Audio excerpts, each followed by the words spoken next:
Krásný den, vítám vás ve Face Fitness Academy Prague ve fitku pro obličej v centru Prahy. Ráda bych vám představila novinky, které vás čekají v průběhu celého června.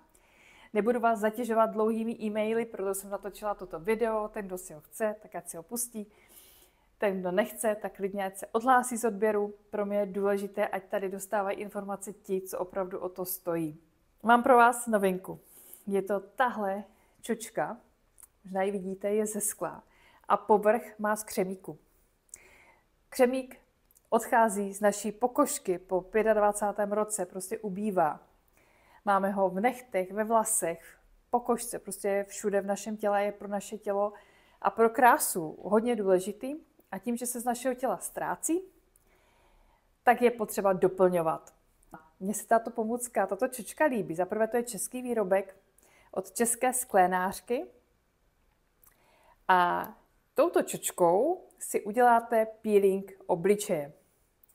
Krásnou exfoliaci, uděláte si to jednou týdně během ideální vaší koupele, protože ve chvíli, kdy máte horkou koupel, ať už vanu nebo sprchu, tak pleť je krásně nahřátá. Pory jsou otevřené a ta exfoliace bude daleko výraznější a významnější. Funguje to úplně jednoduše, pouze navlhčíte a jemným tahem děláte exfoliaci neboli peeling obličeje. Opravdu stačí jednou na jednom místě, ne víckrát. Já jsem to samozřejmě testovala. Spálila jsem si tím pokožku, protože jsem to samozřejmě dřela, přišlo mi to málo. Takže doporučuji opravdu jednou na jednom místě. Dokáže to vybělit pigmentové skvrny. Mám takovou i větší čočku a ta je zase na tělo.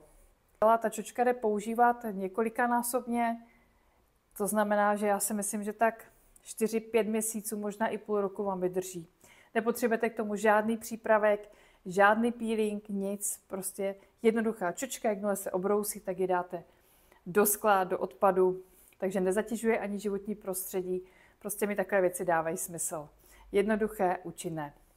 Mám pro vás 11.6. krásnou akci, kterou tady pořádáme s Petrou Špindlerovou, která se stala ambasadorkou Face Fitness Academy Prague, což mě moc těší, protože spolu máme spoustu různých aktivit, nejenom v létě Itálii, ale plánujeme různé akce i na podzim.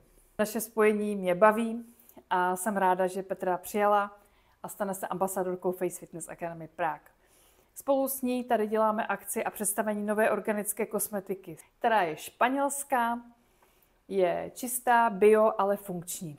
To je hodně velký rozdíl, spousta těch olejů a krémů má funkci přírodního botoxu a spolu s ní by měl být představený i opalovací krém, který bude minerální, bude tónovací, ale taky hydratační. Budeme mít 3 v jednom, což je na léto úplně geniální věc, aby jsme nemuseli toho na sebe, když to řeknu blbě, patlat hodně, tak jelikož mám fakt ráda rychlé a jednoduché řešení, tak tento opalovák vyřeší 3 věci v jednom.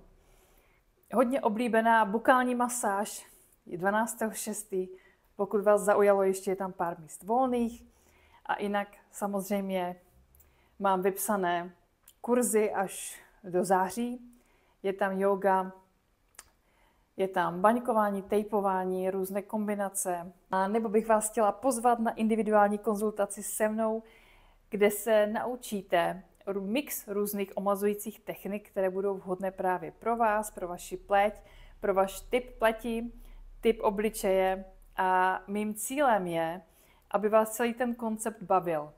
Aby to nebylo o tom, že něco musíte, ale že chcete, že se na to těšíte, že je to takové pohlazení po duši. Tak pokud vás něco z toho zajímá, tak mě určitě kontaktujte a jinak vám přeju strašně krásný červen.